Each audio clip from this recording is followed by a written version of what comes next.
Segundo livro dos Reis, capítulo 4, nos narra sobre um acontecimento trágico. O texto diz que um dos filhos dos profetas. Por que a Bíblia fala de filho dos profetas?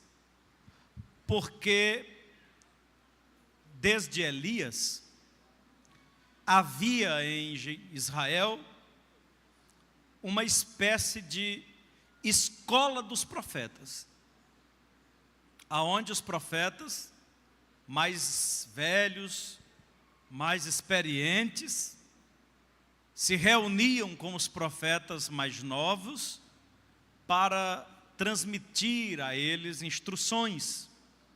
Era um processo de mentoria, de discipulado. E esses discípulos eram chamados de filhos dos profetas. Você deve lembrar que nos dias de Eliseu, essa escola de profetas, ela cresceu tanto que houve-se a necessidade de ampliar a casa onde eles estavam se reunindo, ou seja, houve a necessidade de ampliar o espaço aonde acontecia aquelas reuniões, e eles se mobilizam para fazer essa ampliação. É nessa ocasião que acontece aquele episódio do machado que afunda, e Eliseu ora para o machado flutuar. Então eu não sei por que os profetas brasileiros têm dificuldade de sentar para aprender, não sei por quê. Tem um bocado de profeta que não querem vir para a escola dominical, não querem frequentar um instituto teológico, porque diz que é profeta, e ele quer aprender só de Deus e não quer receber nada de ninguém. E tem um monte de profeta por aí que não quer sentar para aprender, porque diz que a letra mata. E isso é uma interpretação muito errada do texto. Nem compreendeu do que Paulo estava falando quando ele disse que a letra mata.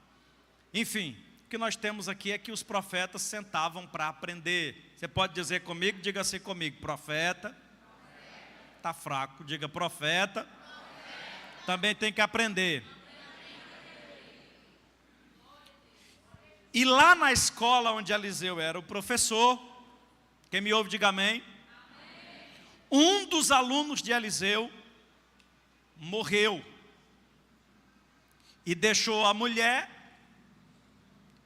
e umas crianças, dois filhos, completamente desamparados. E hoje é o culto da família, e eu quero pensar um pouco dentro desse texto, algumas lições que a gente pode extrair para a gente meditar, levar para a nossa vida prática, para a nossa aplicação prática. E a primeira, irmão, está com a Bíblia aberta, a primeira lição que eu quero extrair, a primeira observação que eu quero fazer, é que ao morrer esse homem, a mulher dele vai até Eliseu pedir ajuda. E eu quero chamar a sua atenção para como essa mulher se refere ao seu marido. Olha, observe bem. E uma mulher das mulheres dos filhos dos profetas, ou seja, filhos dos profetas, discípulo de Eliseu, chamou a Eliseu dizendo: meu marido, teu servo, morreu. Aí olha o que ela diz na frente: e tu sabes que o teu servo temia ao Senhor. Vamos parar um pouquinho para a gente meditar nisso? Olha que esse homem morreu e não deixou herança nenhuma. Ele não deixou nem o dinheiro de pagar a energia e a água. Ele morreu, obviamente, os irmãos sabem que eu estou contextualizando, nesse tempo não tinha energia e água para pagar. Mas ele morreu e não deixou nada, não deixou um pecúlio para a família, não deixou nada. Mas ele deixou um legado espiritual muito grande. Ele deixou um exemplo de vida espiritual tremendo. Ele morreu e a mulher dele vai lá ter com Eliseu, e olha o que ela diz: o meu marido teu servo. Primeira coisa que a gente vê nesse homem é que ele era uma pessoa dedicada ao serviço do reino de Deus. Ele era prestativo no reino de Deus. Ele era um obreiro dedicado na obra de Deus. E tinha por liderança Eliseu, e ela disse: o meu marido que era teu servo, ele te ajudava aqui. Ele era obreiro aqui da igreja. Ele ajudou a construir. Ela se reporta ao seu marido com orgulho. Vocês percebem isso na leitura do texto? Ela diz: o meu marido. Dá para perceber que há nela uma espécie de orgulho pelo homem que ele foi. E isso, irmãos, não é porque ele morreu. Porque a minha avó dizia que quem quiser ser bom, ou morra, ou vá embora. Às vezes pode ser a pior pessoa do mundo, aí quando morre a pessoa diz assim: rapaz, era tão gente boa. E ela não está dizendo isso porque ele morreu. Ela conclui na continuidade dizendo: o meu marido, teu servo, morreu. E ela olha para Eliseu e diz assim: e tu sabes como ele temia ao Senhor. Não era porque ele morreu, porque era o marido dela, que ela estava dizendo. Ela olha para Eliseu e diz: o senhor sabe como ele temia o Senhor. Em outras palavras, ela estava dizendo: Eliseu, meu marido, era um exemplo. Um exemplo de obreiro. Um exemplo de servo. De crente. De homem de Deus. De um homem temente a Deus. Irmãos, se a gente tem ideia da riqueza que é isso que essa mulher está dizendo desse homem. Porque é em casa. Escute, é em casa que se conhece quem é realmente que teme a Deus, que serve a Deus, que é crente e quem não é crente. É em casa. Você quer saber se um obreiro, um pastor, um irmão, uma irmã, qualquer um de nós aqui quer saber se ele é crente de verdade? Pergunte à mulher dele. Se a mulher disser assim: meu marido é um homem de Deus, pode acreditar, irmão, ele é homem de Deus. É por isso que eu sou muito receoso com esse negócio de trazer pregador de fora. Porque não dá para a gente perguntar para a esposa dele. Eu sou mais ouvir os irmãos de casa aqui, que ele prega aqui e a esposa fica olhando lá embaixo. E se ele pregar o que ele não vive, a mulher já faz logo assim, ó. Não é não? Você está pregando aqui e a mulher está olhando lá embaixo. Se ela ficar balançando o pezinho, ó.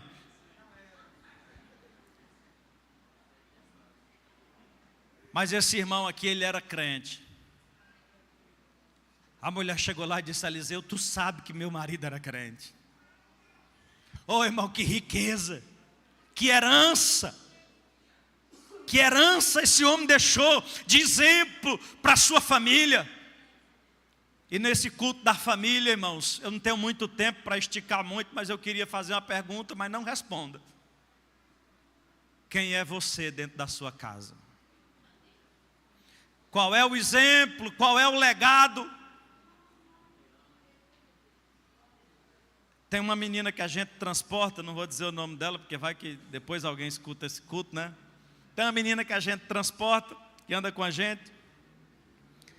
E ela estava no carro dizendo, essa semana atrasada, dizendo,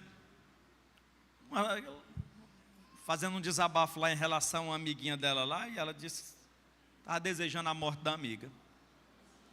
Tem uns 8 anos, 9 anos. Aí eu disse: calma, minha filha, pelo amor de Deus, tu é a serva de Deus, que ela é filha de crente, eu sei. Aí ela disse: minha filha, pelo amor de Deus, não diga um negócio desse não, tua boca é santa, tu é serva de Deus. Aí ela disse: minha mãe fala. Aí eu fiz aquele ar assim, né? Minha filha, tua mãe fala um negócio desse? Fala. Eu disse: tua mãe não é crente não? Ela disse: mais ou menos. Aí eu fui no clima de brincadeira, né? Eu disse, e teu pai? Ela disse, mais ou menos. Ela é toda para frente, assim, comunicativa. Eu disse, e você? Ela disse, mais ou menos. Aí eu já estava no clima, eu disse, e teu pastor? Ela disse, mais ou menos. Falei, pronto. Então agora todo mundo é crente mais ou menos. Dê um toque aí na pessoa perto de você e diga assim, não seja mais ou menos. Você é crente de verdade, irmão. Sabe aquela historinha? Até virou letra de canção, né? Acho até um hino que foi gravado com essa história. De um menino que chegou para o pastor e disse assim, pastor, deixa a gente morar na igreja. Aí o pastor disse, mas meu filho, por que vocês querem morar na igreja? Ele disse, pastor, é porque aqui o papai é uma bênção. Aqui ele não bate na gente, não bate na mamãe, ele não diz palavrão. Lá em casa, pastor, eu queria morar aqui, que aqui o meu pai é uma bênção. Irmãos, o que tem de gente que aqui na igreja é uma coisa, em casa é outra. Aqui na igreja é uma maravilha, trata todo mundo com educação, entra na igreja pegando na mão da esposa, mas em casa, meu irmão, uns palavrão, é uma ignorância, sabe, uma estupidez, não tem paciência, não trata bem os filhos. Não der para dar glória a Deus, você vai dizendo misericórdia. Mas é em casa. Depois que você tira o paletó e tira a gravata, que se revela quem é o crente de verdade. É em casa, na convivência, no trato, no diálogo, na comunicação com a família, na maneira de lidar com os negócios da vida, de comprar e pagar, de se relacionar com o vizinho da direita, da esquerda, que se revela quem é o servo de Deus e quem não é o servo de Deus. Eu acho que eu vou ficar só nesse tópico da mensagem. Irmãos, talvez não tenha nada mais honroso para alguém do que ele ser lembrado depois da sua morte. Eu ando muito dentro da cidade e vejo de vez em quando pichado nos muros o nome de algum miliante que faleceu, que foi assassinado. E os comparsas vão lá, picham o muro e botam assim, eterno fulano de tal. Vocês já viram isso? Eles querem porque querem eternizar o nome do meliante. Não dá um mês, ninguém se lembra mais dele. Alguém tomou de conta da boca, alguém assumiu o comando e ele é esquecido. O pastor Bastos faleceu em 2010 e hoje nós estamos falando o nome dele aqui. O pastor Emiliano já foi, está com mais de 50 anos, e nós estamos falando o nome dele aqui. O pastor José Teixeira Rego foi em 1960, e nós estamos hoje aqui falando o nome dele nos 110 anos da Assembleia de Deus. Armando Chaves Cohen foi, e nós estamos lembrando o nome deles aqui. E os pioneiros foram, e nós estamos lembrando o nome deles aqui. E os apóstolos foram, e nós estamos lembrando o nome deles aqui. E esse homem que nem o nome dele aparece, foi, mas a história dele está aqui. Por quê? Porque é um homem de Deus.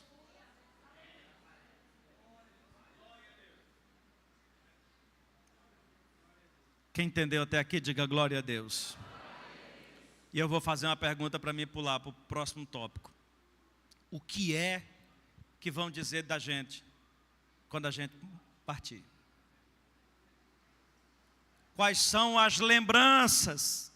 Quando alguém disser assim, rapaz, você conheceu fulano? E sim, rapaz, conheci aquela figura. Oh, mercadoria sem nota.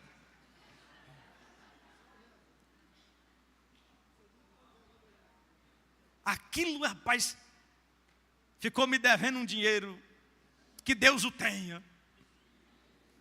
Não é assim que as pessoas dizem? Aí quando alguém diz assim, rapaz, você conheceu fulano? Falou assim, rapaz, conheci. Eu conheci, eu posso dizer, eu conheci um homem de Deus. Se existia homem de Deus, aquele era um.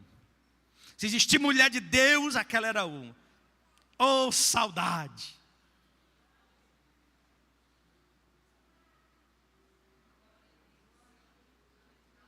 Eu tenho um áudio aqui no meu celular, da última mensagem que o pastor Pinheiro, saudosa memória, pastor que era da Caracuzinha, antes do pastor Marcos Rogério ir para lá. Hospitalizado, ele mandou uma mensagem para mim. E de vez em quando eu me dá uma saudade dele. Vontade de dizer assim, se o pastor Pinheiro tivesse aqui para me ligar para ele, pedir um conselho para isso aqui que eu... Irmãos, e às vezes eu pego o celular e boto lá para me ouvir o áudio do pastor Pinheiro. Aquela vozinha dele, mansa. São pessoas que vão e deixam um exemplo. O que vão dizer da gente? E eu vou estreitar mais a pergunta. Se partirmos hoje, agora, se você partir hoje, qual é o legado que você está deixando para a tua família, para os teus filhos? O que eles vão lembrar? Eles vão lembrar de um homem de Deus? Qual é a lembrança? Qual é o testemunho? Quem é você do portão para dentro? Alguém pode dizer amém por essa palavra? Ainda nesse versículo, irmão, tem uma outra lição muito preciosa. O texto nos diz que a mulher foi ao profeta Eliseu pedir ajuda. E o que nós podemos aprender com isso? Que você precisa saber a quem recorrer. Precisa saber para quem você vai abrir seu coração. Precisa saber para quem você vai contar as suas dores. Você precisa saber para quem você vai pedir ajuda. Para quem você vai confiar as suas lutas e dificuldades. Ela foi ao homem de Deus. E quando ela foi ao profeta Eliseu como homem de Deus, ela não foi apenas enxergando-o como uma figura humana, mas ela foi entendendo que por trás de Eliseu havia uma solução divina. Ela não foi a Eliseu porque ela achou que Eliseu tinha como resolver. Ela foi a Eliseu porque ela sabia que Eliseu tinha de Deus uma resposta para ela, que Deus ia orientá-lo. O que nós aprendemos com isso? Que nós precisamos apelar para Deus nas nossas dificuldades. Apelar para Deus. Tem um hino da harpa cristã que diz: meus problemas, tristezas e dores, Cristo as sabe por minha oração. Quantas pessoas, irmão, passando luta, dificuldade, bota nos status, bota nos stories, diz para os amigos, bota não sei aonde, divulga. Ele já falou para o mundo inteiro, ele só não falou para Deus ainda. Conta para as amigas, conta até para o motorista do Uber, dentro do Uber conta, mas para Jesus não conta. Eu vou correr que eu vou terminar a mensagem. Ainda no versículo 1. Ainda no versículo 1 o texto diz assim: porém veio o credor para levar os meus 2 filhos para serem escravos. Porque a lei permitia, né, irmãos? Nesse tempo a lei permitia. Se você estava devendo e não podia pagar, você poderia, alguém da família ser dado por escravo, ou você mesmo poderia se tornar escravo da pessoa, trabalhar de graça para ela, para pagar a dívida. E a mulher está agora numa situação de desespero, porque ela está vendo que perdeu o marido e está na iminência de perder os seus filhos. Porque o credor disse: você tem dinheiro? Ele disse: não tenho. Pô, vou levar teus filhos. E aqui, irmãos, eu falei tão bem desse homem que eu estou receoso de falar mal. Mas tem uma outra lição que a gente precisa aprender, que é o cuidado com as dívidas. Eu não faz muito tempo que eu trouxe uma mensagem, acho que o ano passado aqui, falando sobre o rei Ezequias. Foi o rei que Deus disse que ele ia morrer? É Ezequias. Estou ficando velho, o HD está travando. O rei Ezequias, Deus mandou Isaías lá dizer que ele ia morrer. E ele pediu uma chance. Mas quando Deus mandou lá, o Senhor disse assim: põe tua casa em ordem. Ou seja, em outras palavras, eu estava dizendo, se prepare para morrer. Irmãos, por incrível que pareça, mas a gente precisa pensar isso. Às vezes eu digo para a Taniane, minha filha, se eu morrer, tu faz assim, assim, assim. Olha, ela fica fazendo careta. Falou, minha filha, se eu morrer, ó, tu faça assim, ó, tu resolve assim. Aí ela fica, não vai conversar besteira? Mas, irmão, para morrer você só precisa estar vivo.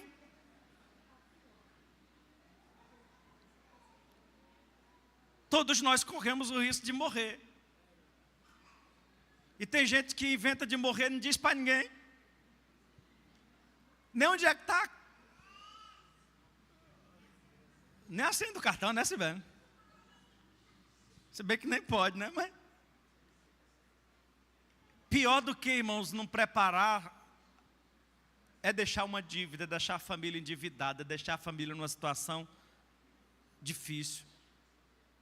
E tudo isso a gente precisa pensar. São cuidados que a gente precisa ter. Ei, pastor, eu vim para o culto da família, o senhor está falando culto da família. Tenha cuidado. Tenha cuidado.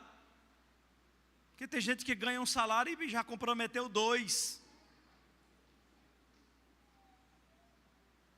E essa questão de dívida, irmão, é um negócio tão complicado, que eu já vi pessoas que, quando ganhava pouco, viviam endividado e reclamando, porque ganhava pouco. Aí depois arranjou uma condição melhor, passou a ganhar melhor, continua enforcado do mesmo jeito. E eu conheço pessoas que vivem de salário mínimo. E às vezes a gente faz um negócio na igreja, um passeio, quando dá fé, o irmão chega lá, pai, eu vou. E eu fico, meu Deus, esse irmão tinha R$50 sobrando para ir para o passeio. O irmão foi para o passeio. Sabe o que é isso? Administração. Saber estabelecer prioridade. Aí passa um galego na porta. Hoje eu posso falar que o Dedé não está aqui? O Dedé disse, pastor, não falo mal da minha profissão, mas passa um galego na porta, irmão, para te vender uma panela que você compra bem ali por R$50, tu paga 250 nela. Ah, mas é porque ele vai pegar por semana. Pois é, toda semana, na segunda-feira, ele passa lá para pegar 50. Na primeira semana, tu tinha pago a panela. Aí compra uma tábua de passar por R$500.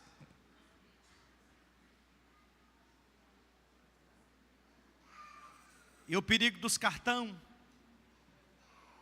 Não, vou passar o cartão e depois Deus proverá.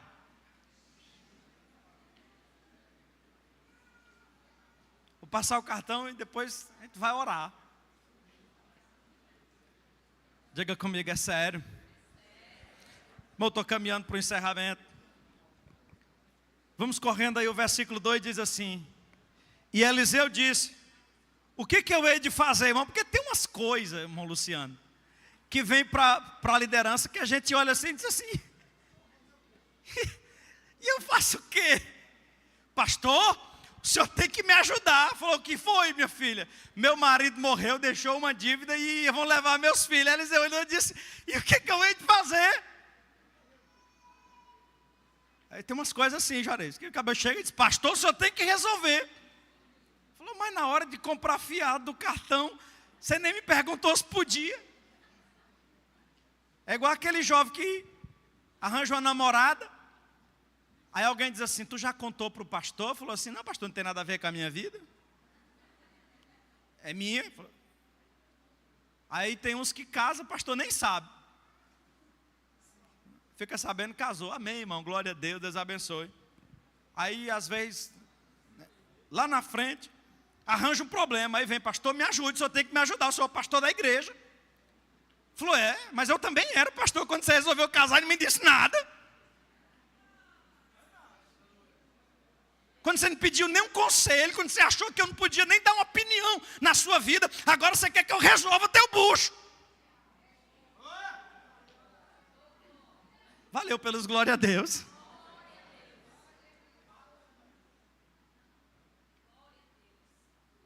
Não seja orgulhoso.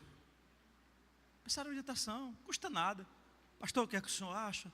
Ore por mim, Essa semana um jovem chegou para mim e disse, pastor, estou querendo comunicar para o senhor que eu estou orando com a fulana. Pronto, pois ore, a Bíblia manda orar e vigiar. Eu vou ajudar vocês em oração. Custa nada, né, irmão Luciano? Custa nada.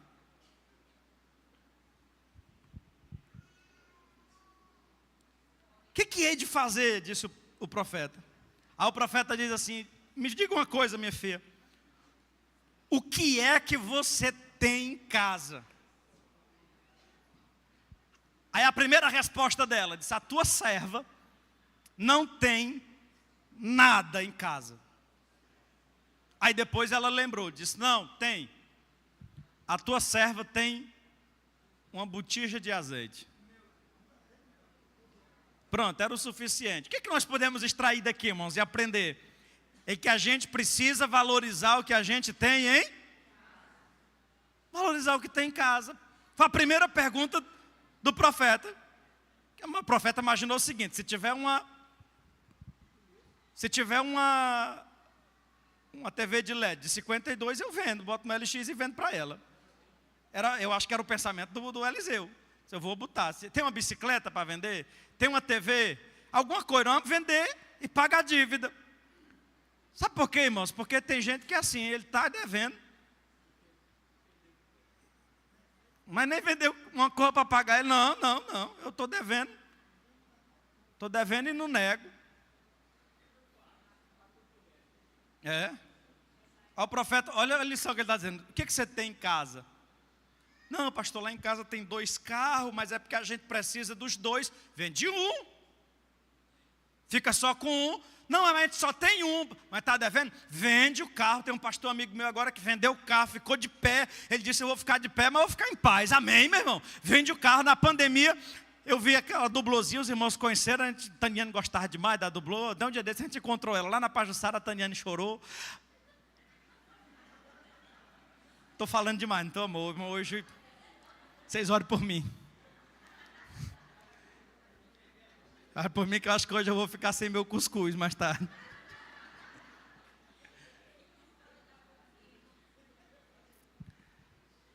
Mas, meu irmão, não dava mais para pagar, não dava mais para segurar. Vamos para frente, depois a gente arranja outra, compra de novo, trabalha, vai. O que é que você tem em casa? Ela disse, a tua serva não tem nada. Tem gente que é assim, ele não enxerga o que tem, não valoriza o que tem. Não, irmão, eu vou ali receber minha mixaria, velho. Ele já vai para o caixa eletrônico reclamando, né? O Ronaldo disse que o caixa eletrônico é o muro das lamentações. É o Ronaldo que diz, irmão, vai receber, diz, eu vou ali receber minha mixaria. Valorize o que tem, irmão, pode ser pouco, mas é de lá que Deus vai multiplicar.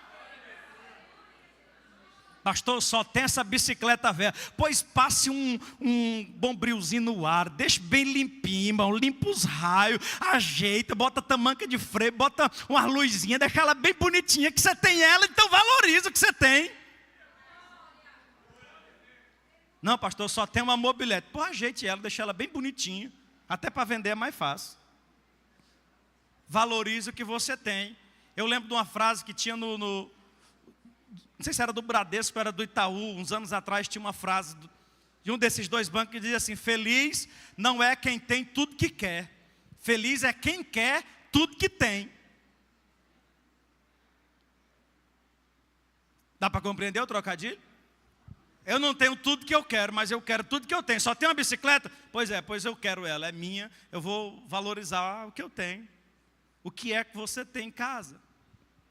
Pastor, lá em casa eu tenho um tribufu, zangado, feito um siri na lata, pois valoriza, foi o que Deus te deu.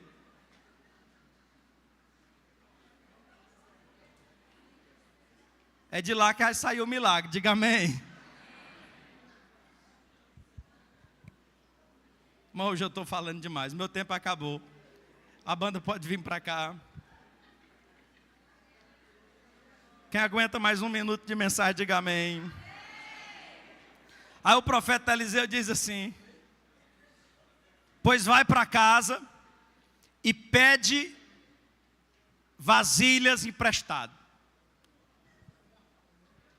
vasilhas vazias. E ele diz, não poucas. Aqui o profeta está botando à prova os relacionamentos com os vizinhos, irmão. Porque até a nossa relação com os vizinhos, elas interferem no nosso milagre ou não. Imagina que essa mulher fosse daquele tipo, irmão Natanael, que não fala com o vizinho, intrigado de todo mundo. A mulher tinha amigos. E a minha avó já dizia que é melhor ter amigo na praça. A mulher foi, passou na casa, irmão, me presta um balde, me presta um cântaro, uma botija, o que você tiver. E ela saiu juntando um alguidar, saiu juntando vasilhas vazias, não poucas.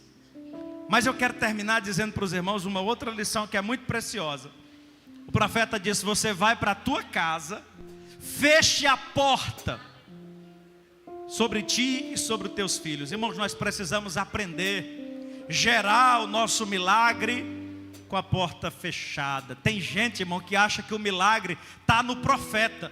O milagre está lá no Eliseu, está lá no homem do chapéu. Não, o meu milagre está lá naquela igreja, pastor. Lá naquela igreja, lá é que acontece o milagre. O teu milagre está dentro do teu quarto. Você entende isso? Dê um toque aí na pessoa, diga assim, não ponha a tua expectativa em homens. O que os homens fazem? Os homens orientam apenas e nada mais. E o homem de Deus disse, vai para casa, fecha a porta. É na intimidade, é na oração. Jesus disse que a gente deve fechar a porta do nosso quarto e falar em secreto com Deus, que nos ouve em secreto e que nos recompensará. Amém, irmãos? Fique de pé para a gente parecer que está terminando. Eu queria que você desse um toque aí na pessoa perto de você para acordar ele. Diga assim, o culto está terminando. Diga assim, o seu milagre será gerado em oração no teu quarto.